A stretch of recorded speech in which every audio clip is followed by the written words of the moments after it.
গ্রামে রঘু আর মালতী নামে এক দম্পতি বাস করত।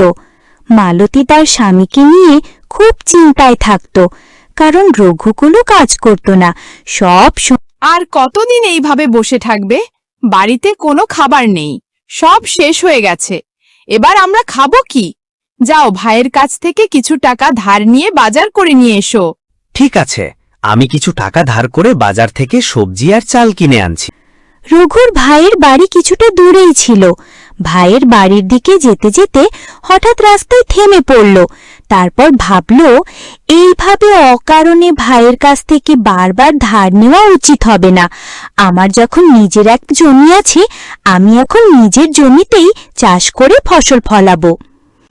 রঘু নিজের ভুল বুঝতে পেরেছিল এবং ঠিক করেছিল এবার থেকে পরিশ্রম করে ফসল ফলাবে, পরিবারকে খুব ভালো রাখবে এবং সম্মানের সাথে নিজের জীবন কাটাবে।